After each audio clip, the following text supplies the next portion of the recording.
আসসালামু আলাইকুম। ভারতের বিরুদ্ধে প্রচারণা, করিডোর এবং নির্বাচন ইস্যুতে ভারত আবারও কোনো কোনো ক্ষেত্রে কঠোর জবাব দিয়েছে, কোনো কোনো ক্ষেত্রে কিছুটা রাগঢাক রেখে মন্তব্য করেছে।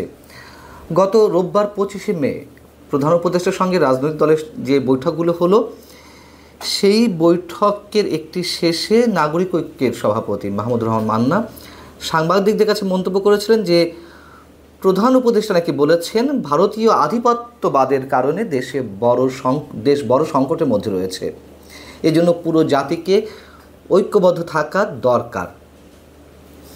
তার এই মন্তব্যের পরিপ্রেক্ষিতে দিল্লিতে পররাষ্ট্র মন্ত্রণালয়ের যে নিয়মিত সংবাদ সম্মেলন, সেখানে প্রশ্ন করা হয়েছিল যে এর জবাবে ভারতের অবস্থান কী।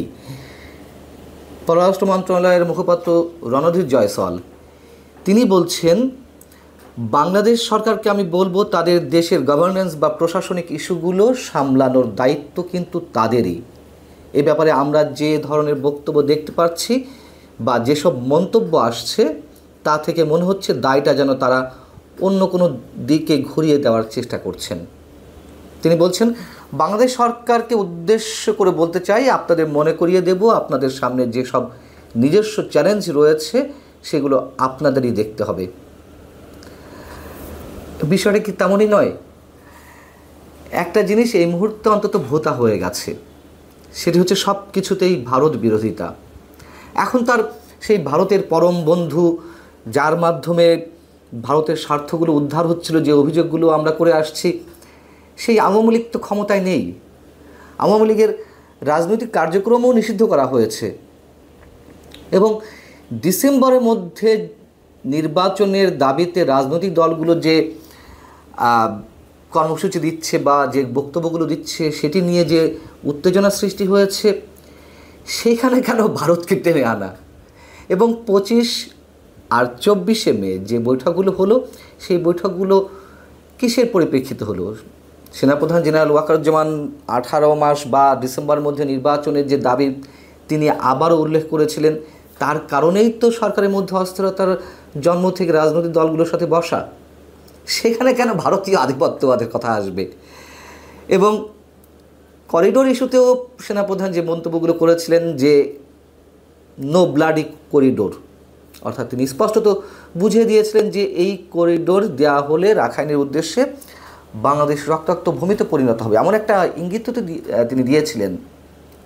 এবং স্বাধীনতা সার্বভৌমত্বের ক্ষেত্রে সেনাবাহিনী আপোষহীন থাকবে। এটিকে কেন্দ্র করে যে উত্তেজনা, যে অস্থিরতা সরকারের মধ্যে, সরকারের বিভিন্ন জায়গা থেকে যে নতুন নতুন উত্তেজনাকর মন্তব্য করা হচ্ছিল সেনাবাহিনীকে আক্রমণ করে, তার সাথে তো ভারতীয় আধিপত্যবাদের কিছু নেই। এবং সেনাপ্রধানকে চিত্রায়িত করা হয় ভারতের দালাল হিসেবে। বিষয়টা হচ্ছে যে দেশের সার্বভৌমত্বের কথা বললেই ভারতের দালাল বানানো হবে, মুক্তিযুদ্ধের পক্ষে কথা বললে আওয়ামী লীগের দালাল বানানো হবে। এগুলো ভোতা হয়ে গেছে, এগুলো আর মানুষ নেয় না, এগুলো প্রয়োজন নেই কোনো। বরং যেই পরিবর্তিত রাজনৈতিক প্রেক্ষাপট, যে নতুন বাংলাদেশ বিনির্মাণের কথা বলা হচ্ছে, সেদিকেই নজর দিক। কিন্তু আমরা একটা চরম অস্থিরতা চারদিক থেকে সৃষ্টি করার সরকারের মধ্য থেকেই যে একটা চেষ্টা, সেটা আমরা লক্ষ্য করছি।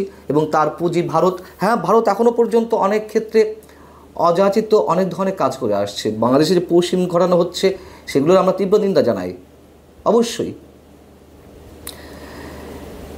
করিডোর ইস্যুতে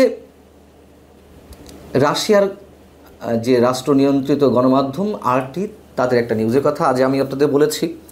রাশিয়াও যে করিডোর ইস্যুতে কী করতে চাইছে, সেটাও তাদের রিপোর্টের মধ্য দিয়ে ইঙ্গিত দিয়েছে। এবং আমি বরাবরই বলে আসছি যে এই করিডোর ইস্যুতে রাশিয়া, ভারত এবং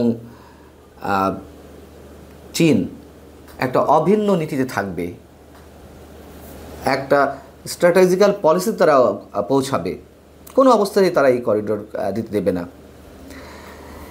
সেই জায়গা থেকে ভারত আবার লালমনিরহাটে যে আমাদের যে পুরাতন বিমান ঘাঁটি, সেখানে চীনের অর্থায়নে নতুন করে সেটি বিনির্মাণ করা হতে পারে, নতুন করে আবার সক্রিয় করা হতে পারে, সেই জায়গা থেকে আবার ভারত বিরোধিতা করছে। এখন এই জায়গাগুলোতে অবশ্যই আমরা প্রতিবাদ জানাই, কিন্তু বৈঠকটি তো হয়েছিল বাংলাদেশের নির্বাচন এবং করিডোর ইস্যুতে। সেখানে আমরা কেন ভারতীয় আধিপত্যবাদের কথা বারবার তুলে নিয়ে আসব? একটা জুজুর ভয় দেখানোর চেষ্টা করা হচ্ছে সবসময়। করিডোর ইস্যুতে দিল্লিও কথা বলেছে বৃহস্পতিবার। এখানে প্রশ্ন ছিল যে বাংলাদেশ তাদের ভূখণ্ডের ভেতর দিয়ে মিয়ানমারের রাখাইন প্রদেশের জন্য যে মানবিক করিডোর দেওয়ার চিন্তাভাবনা করছে, বিবেচনা করছে, সেই ব্যাপারে ভারতের অবস্থান কী? ভারতও মোটামুটি স্পষ্ট একটা বার্তা দেওয়ার চেষ্টা করেছে।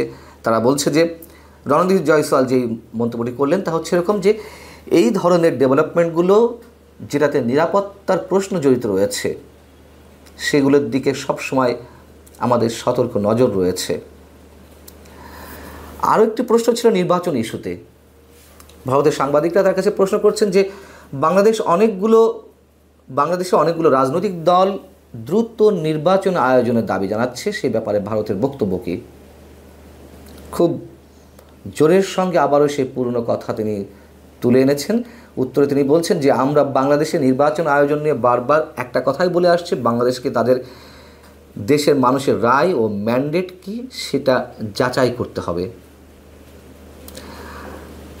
যদিও তাদের এই কথা শুনলে আমাদের এখনও পর্যন্ত হাসি পায় যে বাংলাদেশে যে তিনটি নির্বাচন হয়েছে 2014, 24, 18, সেখানে ভারত কী অবস্থান ছিল আমরা সেটা জানি।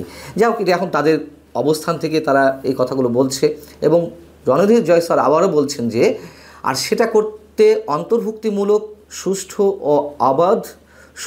ও অবাধ একটা নির্বাচনের মাধ্যমে খুব তাড়াতাড়ি করতে হবে। অন্তর্ভুক্তিমূলক ইনক্লুসিভ নির্বাচনের কথা বলছে। নিশ্চয়ই তারা আওয়ামী লীগকে মিন করে বলছে যে আওয়ামী লীগকে সাথে নিয়েই নির্বাচন করতে হবে। এখন আওয়ামী লীগের রাজনৈতিক কার্যক্রম তো নিষিদ্ধ, আওয়ামী লীগের নিবন্ধন বাতিল করা হয়েছে, সেই জায়গাটাতে ইনক্লুসিভ নির্বাচন কীভাবে হবে? অনেকের এখনও ধারণার বাইরে যে আসলে কীভাবে আওয়ামী লীগ নির্বাচনে আসবে নাকি আওয়ামী লীগকে ছাড়াই নির্বাচন হবে। যেটিই হোক না কেন, যেই পরিস্থিতিই হোক না কেন, ভারত আওয়ামী লীগকে নির্বাচনে আনার জন্য সব ধরনের চেষ্টা করবে এবং আমার ধারণা যতটুকু জানা যাচ্ছে শোনা যাচ্ছে শেষমেশ আওয়ামী লীগের নিবন্ধন আবার তাদেরকে ফিরিয়ে দিয়ে তাদেরকে নির্বাচনে নিয়ে আসবে। এর জন্য ভারত অবশ্যই পরিকল্পনা করছে, প্ল্যান করছে। এখন কিভাবে করবে, কিভাবে বাস্তবায়ন হবে সেটা নিশ্চয়ই ভবিষ্যতে বলে দেবে। ভালো থাকুন সবাই। আল্লাহ হাফিজ।